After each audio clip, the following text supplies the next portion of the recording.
bienvenue pour ce face-à-face aujourd'hui. On s'arrête à Linkebeek avec les deux têtes de liste de Linkebeek, deux amis qui se retrouvent aujourd'hui sur deux listes ennemies. Alors, Damien Terry, tête de liste de Ensemble Linkebeek Samen, si vous êtes réélu, quel sera le premier texte que vous proposerez au conseil communal de Linkebeek ?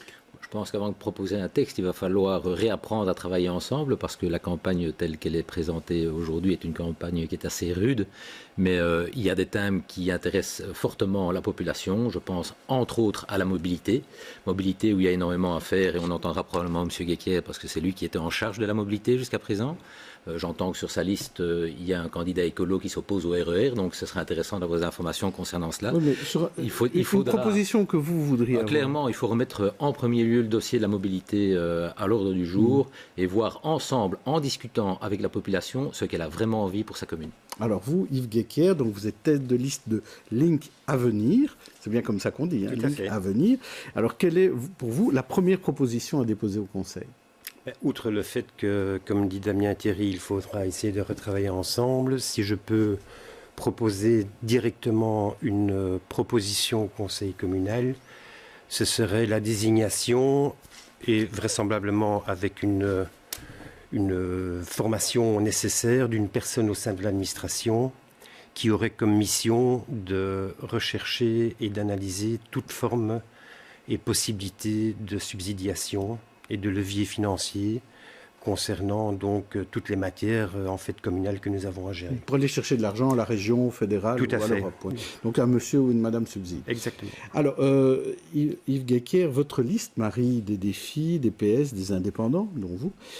À Crénem, ça aurait dû être une liste d'Union des francophones. Pourquoi il n'y a pas de liste d'Union des francophones ? Alors, ce n'est d'abord pas que PS et défis, il y a également CDH, MR et Écolo, donc toutes les représentants de chaque fraction politique francophone sont présents. Ça veut dire que vous êtes la liste de l'Union des francophones ? Cela veut dire en tout cas que nous avons un panel qui en fait nous donne en tout cas le sentiment d'avoir de fait un groupe uni en termes donc d'union francophone. Et je crois que de fait, l'Union francophone, de toute façon, qu'il y ait une ou deux listes à Linkebeek, n'est pas pour cela une union qui serait mise à mal de toute façon. Mais nous avons de fait ce panel-là, indépendant, et les 5 représentants des listes francophones. Alors Damien Thierry, que répondre à ça, puisque votre liste, ça veut dire que ce serait la liste de la désunion des francophones ? Je crois qu'il ne faut pas inverser les rôles. Donc, nous avions une liste qui était commune au départ. Monsieur Guéquière a décidé de faire une liste dissidente qui reprend effectivement un certain nombre de candidats de partis démocratiques francophones. Je tiens simplement à dire que au départ, il n'y avait pas de raison d'avoir réellement une scission au niveau de cette majorité qui, en définitive, va seulement affaiblir les francophones de Linkebeek, ce qui fait le jeu de la ministre Homans. J'ai personnellement œuvré pour essayer d'avoir une liste unique jusqu'au mois de juillet. M. Guéquière a refusé, alors que je proposais de travailler ensemble, c'est-à-dire avec les 15 candidats de chaque liste pour le futur. Malheureusement, il n'y avait pas de volonté de garder l'unité francophone à Linkebeek. Alors, vous parliez tout à l'heure de mobilité, hein, et c'est vrai que c'est un élément quand même important pour la commune de Linkebeek. Surtout, on a parlé à un moment donné de cette gare, où un quai se trouve à Bruxelles et l'autre se trouve en région flamande. Donc, quelle est la solution pour que ça fonctionne, cette gare de Linkebeek et la mobilité? Mais les choses sont extrêmement claires. Pour que ça fonctionne, il faut un RER qui lui-même fonctionne à 100%. À l'heure actuelle, il y a quand même 4 trains par heure qui desservent la gare de Linkebeek. C'est extrêmement intéressant de savoir. Il faut le signaler à la population parce qu'elle ne le sait pas toujours. Donc en termes de transport en commun, nous sommes relativement bien servis. Mais donc le dossier du RER, M. Guéquière l'a en main depuis 6 ans. Je pense qu'effectivement, les choses n'ont pas avancé de manière suffisamment conséquente. J'espère que dans le futur, nous pourrons, ensemble avec Infrabel et la SNCB, fournir l'offre que l'habitant est en droit de demander.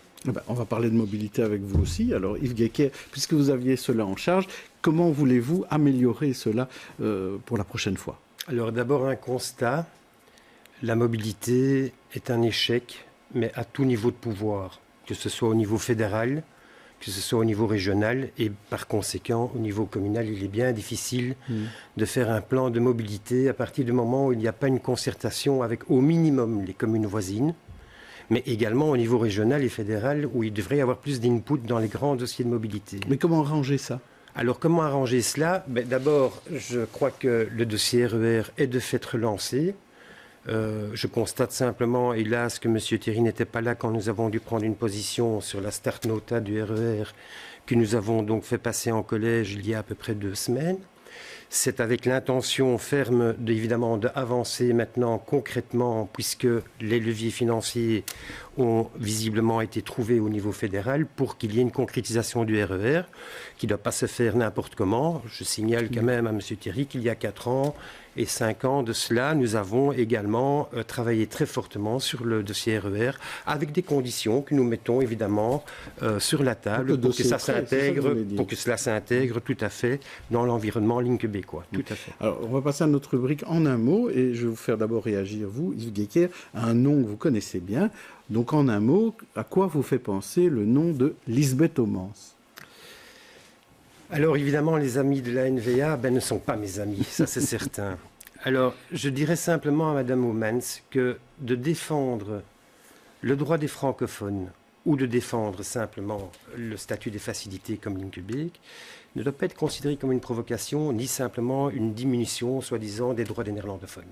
Alors, je ne demandais pas de lui dire quelque chose, mais de dire en un mot ce que vous pensez d'elle. Bon, j'ai compris que ce n'était pas du bien. Et vous, Damien Thierry, que pensez-vous de Lisbeth Homans ? Quel est le mot qui vous vient à l'esprit quand on vous dit ce nom ? Irresponsable. Il s'agit d'une ministre totalement irresponsable qui passe son temps à semer la bisbrouille au sein des francophones partout en périphérie, et manifestement, elle y est arrivée à Québec.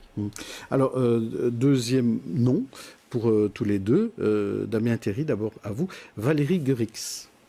Valérie Guerix était là pour combler un vide, ou en tout cas essayer de remettre en place un bourgmestre francophone, alors qu'un bourgmestre néerlandophone nous avait été... C'est la bourgmestre actuelle. Hein. Oui, donc un bourgmestre néerlandophone nous avait été imposé par la région flamande. Je constate simplement que Valérie Guerix ne fait pas son travail correctement pour l'instant. Donc ne fait pas son travail. Valérie Guerix, elle est sur votre liste, Yves Guéquer. Et pour vous, en un mot, que dire de Valérie Guerix ? Personne très courageuse en fonction de la mise à mal de sa fonction de bourgmestre à ligne publique. Et alors, dernier mot, Yves Guéquer, la ferme de Holoken, ça vous fait penser à quoi quand je vous dis ça ? C'est un merveilleux endroit qui sert à plusieurs activités, qu'elles soient culturelles, qu'elles soient également festives, puisque ce sont des salles que nous pouvons également louer.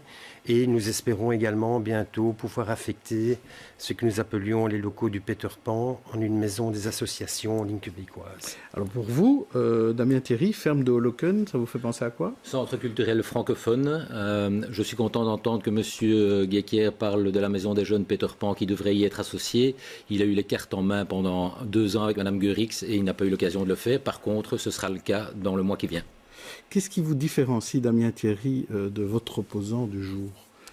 En quelques mots. Bon, très clairement, je pense que nous avons la même vision par rapport à l'engagement pour la commune, mais en ce qui me concerne, la vision est beaucoup plus rigoureuse au niveau de la gestion financière. Je pourrais donner un certain nombre d'exemples, mais on ne va pas rentrer dans le détail. Non, il vaut peut-être mieux, en effet, mais en attendant, c'est une gestion rigoureuse dans l'intérêt du citoyen pour ne pas devoir augmenter les impôts demain. Alors, Yves Guéquer, selon vous, qu'est-ce qui vous différencie de Damien Thierry ? Plusieurs aspects. D'abord, la rigueur financière, elle touche absolument tous les membres du collège. Nous avons un receveur pour cela également qui nous met toujours en garde. Donc, ce n'est pas la propriété de quelqu'un. Donc, ce n'est pas une différence, alors, pour ça, vous. Ce n'est pas une différence. Par contre, nous avons, de fait, sans doute plus de sensibilité pour l'action sociale, pour la transition écologique également. Et nous espérons, de fait, durant les 6 prochaines années, pouvoir mettre l'accent sur ces priorités-là. Alors, Damien Thierry, si vous étiez bourgmestre, parce que vous avez été bourgmestre, après vous ne l'étiez plus, imaginons maintenant que vous l'êtes, qu'il se passe une chose merveilleuse à la région flamande et qu'ils acceptent votre nomination, quelle langue parleriez-vous ? Donc, petite précision, je n'ai jamais été bourgmestre et je ne m'en suis jamais plaint. Ça ne m'a pas empêché de remplir l'activité ou la fonction de bourgmestre. C'est ça, mais sans être nommé. Maintenant, quelle langue parlerais-je ? Tout simplement autant le français que le néerlandais, avec ce respect pour la langue néerlandophone, c'est-à-dire que quand je m'adresse à un néerlandophone, je le fais d'office en néerlandais. Même question pour vous, Yves Guéquer, si vous aviez l'occasion d'être bourgmestre, quelle langue parleriez-vous ? Comme je l'ai toujours fait en tant qu'échevin, c'est-à-dire dans la langue de l'intéressé.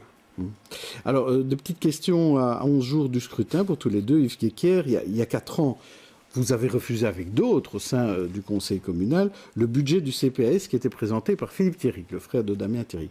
Aujourd'hui, vous êtes le colistier de Philippe Thierry. Je ne sais pas si tout le monde nous suit. Est-ce que vous vous êtes trompé de Thierry? Absolument pas. D'abord, je ne vais pas commencer à minimiser le travail que nous avons fait ensemble, Damien et moi. Donc, je crois que nous avons formé une bonne équipe pendant, non pas ces 6 dernières années, mais 12 dernières années. Concernant le CPAS en tant que tel, il est certain que le problème du financement du CPAS est un problème important à l'échelle communale québécoise. Mais ce que je reproche, c'est que nous n'avons pas eu l'occasion, ou nous n'avons plus l'occasion de pouvoir débattre de ces problèmes sur la table. Eh ben, heureusement, vous êtes là tous les deux aujourd'hui et vous pouvez débattre. Et vous, Damien Thierry, vos 2 meilleurs amis, votre frère, vous ont tourné le dos en présentant donc une liste dissidente. Demain, comment travaillerez-vous ensemble? Vous avez dit au début de l'émission, je veux travailler ensemble. Mais comment? De toute manière, c'est le choix de l'électeur. Donc, on verra dans quelle direction évolue l'électeur et donc sortira le vote. Ce qui est intéressant, c'est de se dire qu'il y a le jeu politique préélectoral et par après, dans l'intérêt de la population, il faudra évidemment travailler ensemble. Mais travailler ensemble en fonction des sensibilités de chacun, pour moi, ça ne posera pas de problème, en sachant également que je mettrai un point fondamental sur la rigueur budgétaire. Je rappelle que le dysfonctionnement financier du CPS, parce que nous n'avons rien à reprocher à l'action sociale, ce dysfonctionnement financier a failli coûter l'avenir financier de la commune. Donc, il faut être extrêmement prudent. En siège, donc, vous espérez la majorité absolue ou bien oui, 8 sur 15? J'en suis intimement convaincu, 8 sur 15 minimum. Et vous, Yves Guéquière, quel est votre espoir pour en siège? Alors, nous répondrons en fonction de ce que l'électeur nous donnera comme mandat. Nous serons présents et nous prendrons nos responsabilités à ce niveau-là. Vous êtes candidat au pouvoir. Avec évidemment, au minimum, une présence au collège également, bien sûr. Merci à tous les deux. On se retrouve demain pour un autre débat ou un autre face-à-face plutôt. Au revoir.